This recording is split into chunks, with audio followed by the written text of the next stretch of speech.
Pessoal, agora a gente vai falar de Cuba. Cuba está passando por uma situação complexa. Tem um apagão no país que, na realidade, deixa 10 milhões no escuro. E também tem um furacão, o furacão Oscar. A gente vai começar pelo, ah, desculpe, a gente vai começar pelo apagão e eu vou chamar Ivan Camargo, ex-reitor da UNB, atual diretor do Departamento de Engenharia Elétrica da UNB e doutor em Engenharia Elétrica pelo Instituto de Tecnologia, também da França. Ivan, eu não chamo ninguém de ex-reitor, não. Para mim, reitor é sempre reitor. Então, eu vou ficar chamando o senhor de reitor dessa universidade que eu tanto prezo e que eu tanto respeito. Muito obrigado aqui pela presença, Ivan Camargo.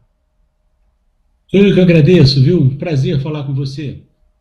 E vamos lá, a gente tem um apagão em Cuba, que é um país que a gente sabe das dificuldades efetivas em relação a questões econômicas, o próprio bloqueio dos Estados Unidos. Como é que você está acompanhando e como é que dentro, especialistas aí nessa parte, né, de energia, elas veem uma situação dessa em Cuba? A gente passou aqui no Brasil há poucos dias, né, em São Paulo, com apagão. A gente também teve apagão ontem no Recife, com muitos prejuízos para a população. O presidente Lula chegou a fazer uma live com o Boulos, dizendo que ia ajudar os afetados pelo apagão de São Paulo.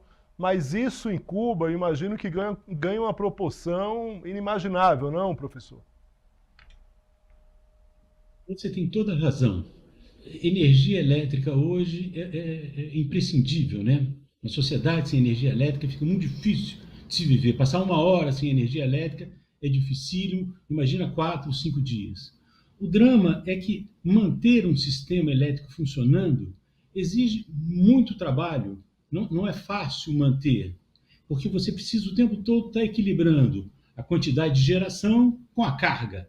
Então, é o trabalho do operador do sistema, é um trabalho de engenharia bastante delicado. E quando você tem restrições operativas, como está acontecendo em Cuba, tem duas restrições, né? Uma é falta de combustível, pelas informações que tive, e uma segunda é o desastre que aconteceu com os ventos, né? Portanto, nós temos uma contingência dupla em Cuba, fazendo com que eu não tenha geração suficiente para atender a carga, e o que acontece é o que estamos vendo, né? Nessas imagens que estamos mostrando, de um caos completo, né? Sem luz, sem sinais, só, pelo que soube também, hospitais e alguns hotéis que têm gerador próprio, que estão conseguindo manter a luz acesa. E numa situação dessa, a gente sabe, como você bem falou aqui, né, dessa, como a energia elétrica é essencial. Mas num caso desse, que você tem quase uma questão humanitária num país com dificuldades econômicas, existe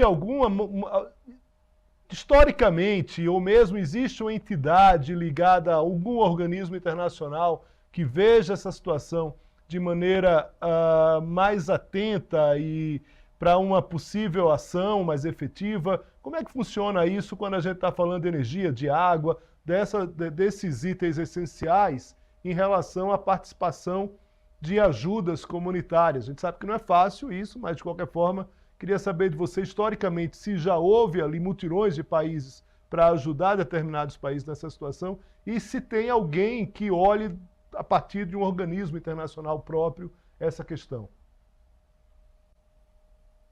Questões, Léo, de infraestrutura são questões delicadas, porque são sempre questões de médio prazo. Né? Você constrói uma usina hoje, se você planejar essa usina, ela vai demorar 5 anos para ficar pronta e vai durar 30 anos, vai atender a população os próximos 30 anos. Por isso que a gente precisa ter um governo, uma sociedade razoavelmente estável para consiga ter investimentos de longo prazo na infraestrutura. Quando chega numa situação como essa que estamos vendo em Cuba, é muito difícil de ter soluções de curtíssimo prazo. Uma solução possível que foi aventada na época do nosso apagão, em 2001, era trazer barcos, né? Barcos com subestações que liguem no sistema e atendam parte da carga.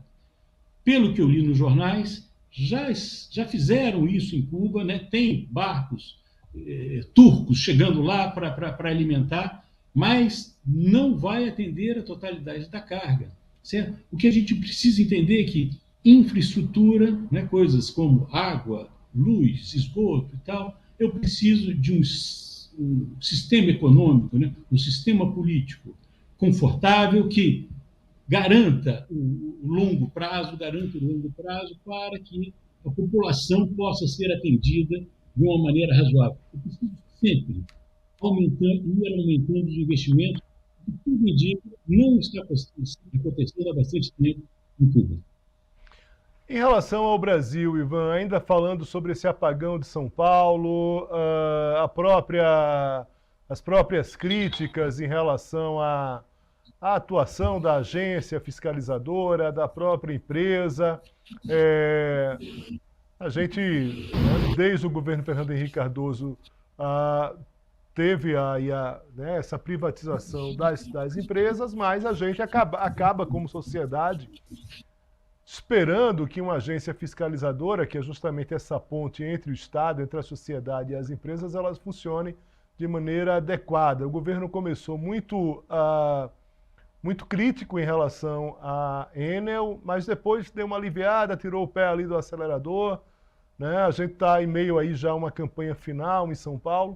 O que é que resta para você do apagão em São Paulo da semana passada e o que é que a gente pode pensar para frente? Você toca, Léo, num ponto importantíssimo, né? Como eu falei, né, esses investimentos em infraestrutura, como uma distribuidora de energia, por exemplo, é um contrato que não é o governo que faz com a distribuidora, é o Estado que faz com a distribuidora, porque não é um contrato de 4 anos, é um contrato de 30, tá certo? Os governos e aquela empresa vai tentar atender da melhor forma possível o seu consumidor. É esse o espírito, né, da agência reguladora. Uma agência que, por definição, tem que ser independente do governo. Ela não pode ser capturada pelo governo, ela não pode fazer as coisas que o governo determina que ela faça. Ela tem que obedecer o que determina a lei e os contratos que ela assina com as empresas. Bom, dito isso, evidentemente, não tem dúvida que a culpada por esse problema todo é a Enel, né? É ela que tem que ser responsabilizada. Eu tenho certeza que os colegas da Agência Nacional, da ANEEL, vão ter a capacidade, né, de gerenciar ou eventualmente, né, num limite, né, mudar a proprietária dessa concessão, se eles julgarem que ela não está atendendo minimamente. Mas o mais importante é isso. São contratos de longo prazo, contratos assinados por uma empresa, um Estado brasileiro, sob a supervisão de uma agência que, por definição, tem que ser independente e que tem que respeitar os seus contratos. Muito bem. Ivan Camargo, professor da UNB, reitor da Universidade de Brasília. Forte abraço para você, bom trabalho e até a próxima, Ivan. Muito obrigado aqui pela presença mesmo. Agradeço muito a sua atenção. Até uma próxima, Léo. Tchau. Pessoal, a gente agora vai falar com Guilherme Borges, que é meteorologista da Clima Tempo, também sobre Cuba, mas nesse caso sobre o furacão Oscar. Guilherme, como você está? Tudo bem? Guilherme, conta pra gente essa quantidade de furacão. É o período do ano? O que é que está por trás aí? Furacão Cuba, furacão nos Estados Unidos, na Flórida. Tudo bem com você? Muito obrigado aqui pela presença.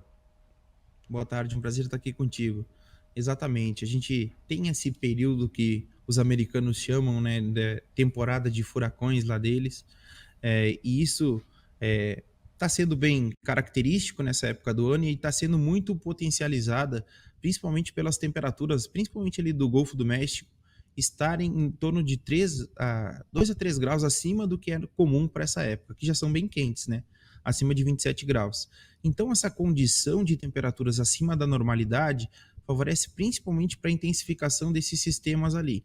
A gente já teve o furacão Helene, teve o furacão Milton, agora a gente teve essa tempestade tropical Oscar, né? E então, essa condição de temperaturas mais quentes e uma condição especial também ali da região, né? Meteorologicamente falando, favorece principalmente para a formação desse tipo de sistema, que são extremamente prejudiciais ali para a região, como a gente viu ao longo dos últimos dias, certo? E aí, esse furacão, na semana passada a gente teve o Milton, agora o Oscar. Mais uma vez, que eu acho curiosíssimo isso, Guilherme, quem é que dá o nome aos furacões e por que essa sequência de nomes? Então, os nomes são definidos pela Agência Nacional dos Estados Unidos, certo? Ela que define todo ano ela lança uma lista de nomes, né, com esses furacões e eles seguem criteriosamente aquela lista. Quando esse sistema ele se intensifica por uma escala, né, que passa, por exemplo, por uma tempestade tropical, ele já passa a ter um nome e isso é nomeado pela própria NOAA. Eles lançam e definem essa lista de nomes que vão ser ranqueados. A gente teve o Helene, depois veio o Milton e agora veio o Oscar, né? E isso tudo segue uma lista. No Brasil, para a gente ter uma ideia, quem nomeia esses sistemas quando eles acontecem por aqui é a Marinha do Brasil. Nos Estados Unidos é a Agência Nacional, né, deles que nomeia isso e tem uma lista pré-definida. No Brasil também existe uma lista pré-definida para esses ciclones quando eles acontecem no Brasil, principalmente ciclones tropicais e subtropicais, né, mas a gente tem uma frequência muito baixa de ocorrência deles, não é nada comparado com os Estados Unidos. Ano a ano eles atualizam essa lista, todo início de ano eles lançam e falam como vão ser nomeados, porque eles têm essa temporada de furacões lá, né, e é bem frequente, bem comum, e já se tinha uma expectativa em torno dessa temporada, viu? Tudo bem, Guilherme Borges, muito obrigado aqui pela presença no Poder Expresso. Um forte abraço para você, um bom trabalho. Obrigado, prazer estar aqui contigo.